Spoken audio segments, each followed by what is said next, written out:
You can set me down here.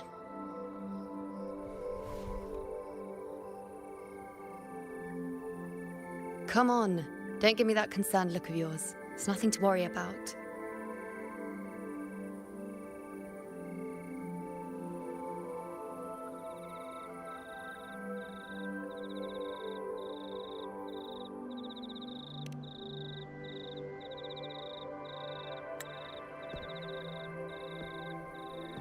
Wait. You have questions. Don't pretend you don't. Well, spit it out. It's only a minor injury. I can manage.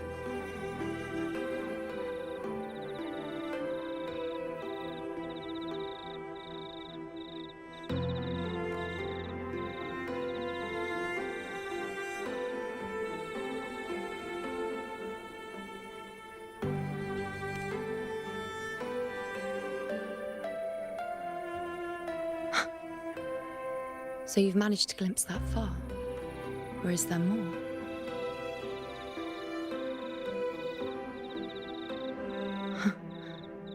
Just how many more surprises do you have for me? But I suppose only you could manage something like that. Grandmother Lilibet, the head priestess you met at the temple, once spoke of the unknowable void that is your fate.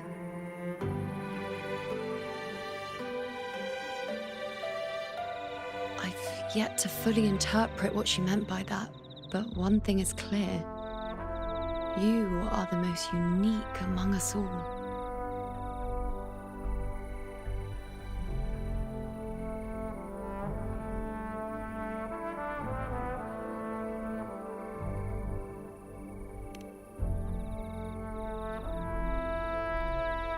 They were, as I once perceived through the sacred flames, the fate of Septimont.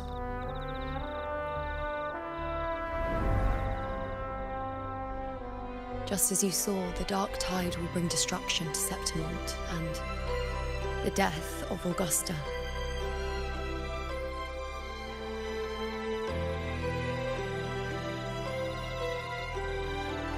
I don't know whether Raguna's predictions are actually true, but fate has given me no response but sorrow.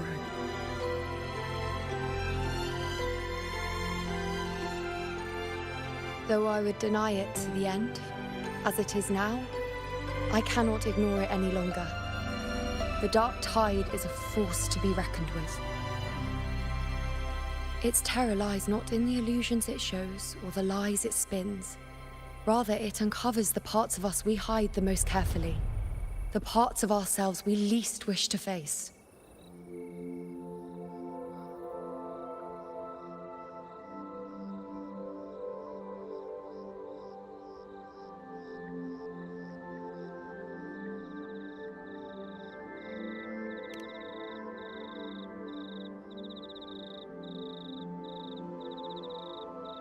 Never. My prophecies are never wrong. How I loathe this feeling, this helplessness, to know everything, to see everything, and yet be powerless to change a thing.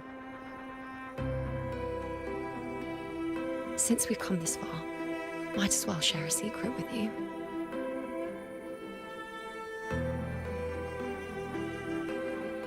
The you see before you can no longer see the threads of fate. I gave up my ability to peer into fate in exchange for the resonance power to resist the dark tide. Why? Because I refused to be fate's obedient puppet, bowing to its whims and letting it dictate my every step. But in the end, despite all the sacrifice, we still couldn't escape its grasp.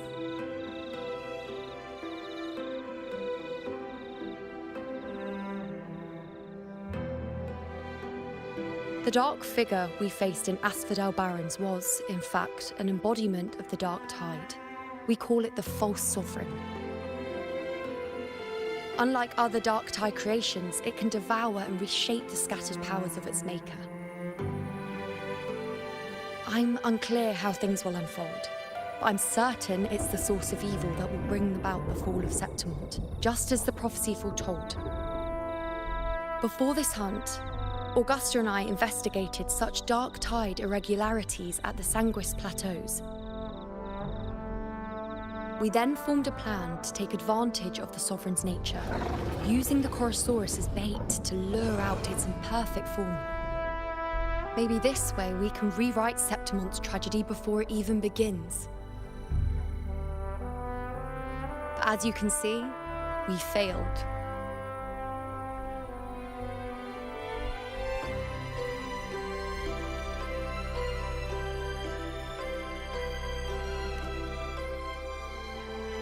I do not know. Fate doesn't lie. Perhaps death is the only choice we're given in the end. But knowing Augusta, I am sure that fool would fight till the bitter end. There is one thing I'm not certain about.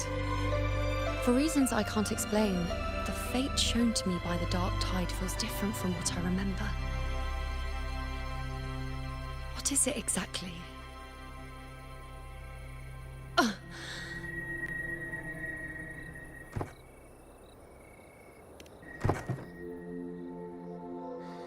A side effect of my resonance power.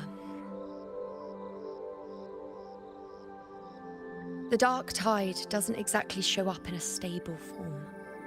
My powers manifest its creations in exchange for a teensy piece of my existence. That's the price to pay, I suppose.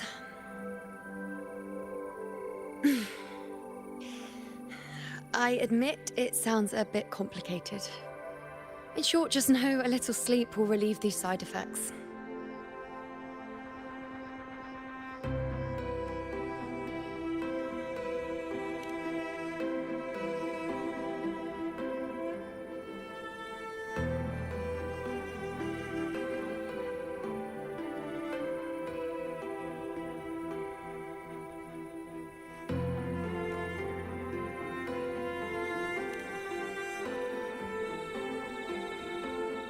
A fair point. Once I've recovered my strength, sorting out these questions will be as simple as a flick of a finger. Oh, by the way, take this.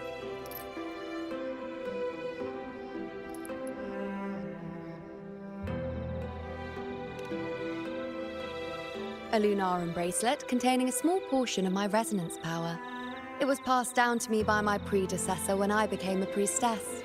It's quite dear to me, you know, so be sure to take extra good care of it. And don't expect there'll be a spare if you lose it. Rely on it in my absence. Who knows? It may even help fill in for me and help you and Augusta in my place.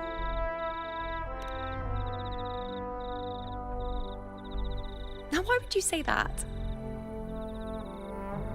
I'll only be taking a short nap. Don't you or Augusta even dare think about leaving me behind, is that clear?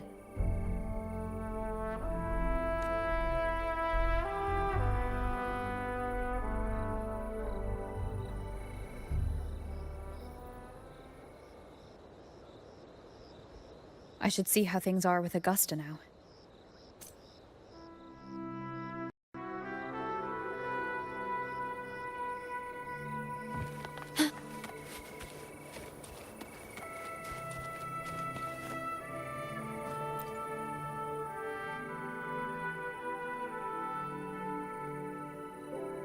The situation we're currently facing is more dire than any I've come across.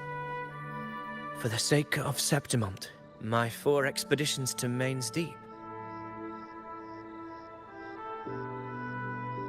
Now may not be the best time to discuss past events, but if you insist. It dates back to a high tide 4 years ago. At the time, we were driven by the fury of the dark tide. I had no intention of emulating the feats of the 3 hero of heroes in conquering Main's Deep. But with the dark tide's blockade, I had to lead repeated expeditions into those underground ruins. Fortune, however, did not turn its back on us. In that dark and treacherous fate has its ways. Now only I remain able to face the hunting ground's trials. Many of my companions fell to the corruption of the dark tide. Those left barely. Even so, this home leaf medal was granted to me by the former effort of victory, yes, but one laced with pain.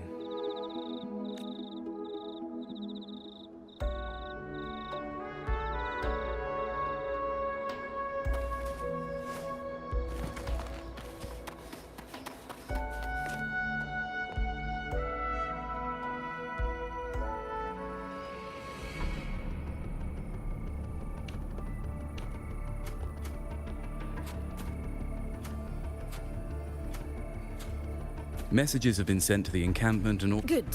Ensure timely reports on any. Yes, Your Excellency.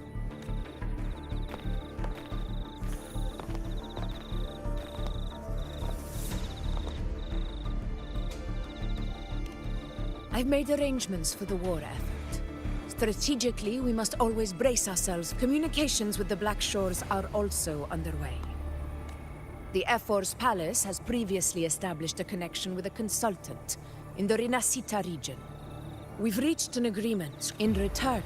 A consultant active. That's right. Why don't you let me? We talk from time to time. Of course. I'll leave it to you then.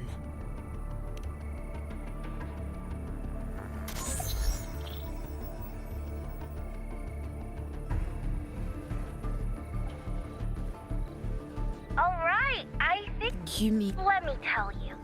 Normally, the dark tide getting all freaky during. So listen up. I'll give you Tethys' rundown.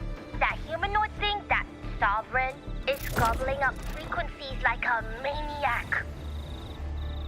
It's eating anything with energy. Basically, the sovereign isn't gonna attack Septimon or Raguna anytime soon. It's too busy getting fat first. Once it's stuffed full of energy with the Earth Render gone, poof.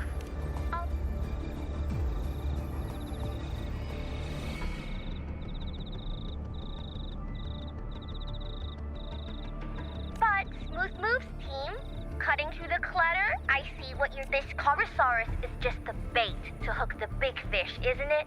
Your real plan is to stop the Sovereign before it fully forms. Am I right, boss? You are right on the mark. Heaven and Earth are in harmony. That's my reading, so your plan shouldn't have fallen apart like that. But then again, smooth sailing isn't always a good thing either. Too much harmony invites trouble. Tethys did pick up a strange frequency midway through the hunt. Everything was fine until that frequency came out of nowhere, and then suddenly the Sovereign took form way ahead of schedule. Talk about flipping the table.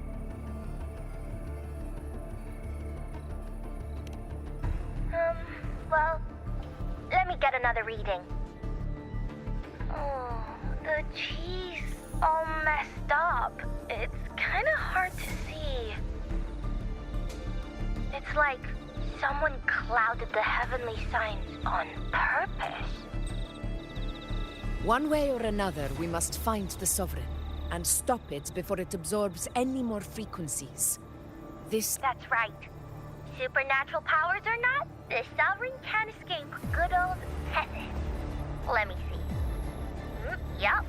It's wandering and it looks like it's east of the Sanguis Plateaus. Murmur's Town.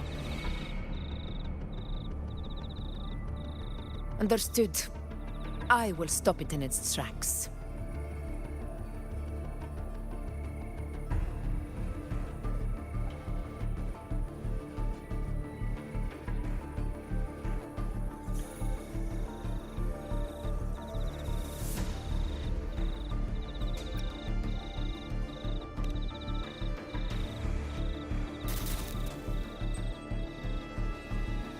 Your Excellency, with your permission, I wish to accompany you to Murmur's Town. I know this request may seem bold, and I'm aware of the dangers ahead. But as a warrior of Septimont, I cannot simply stand by. Gladiators! We are united as I do not claim the right to ask this of you. Well said, You've got a point. Your Excellency. We will follow you. Very right. You have sworn your allegiance to... If you wish to fight together, then so be it.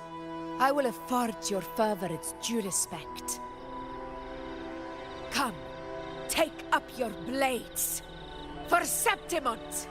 For the name of heroes eternal! The wise choice, Augusta. It is time.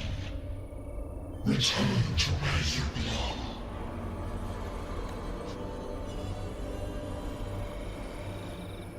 Murmur's town sits atop the wastelands, below the hunting grounds. It has since become a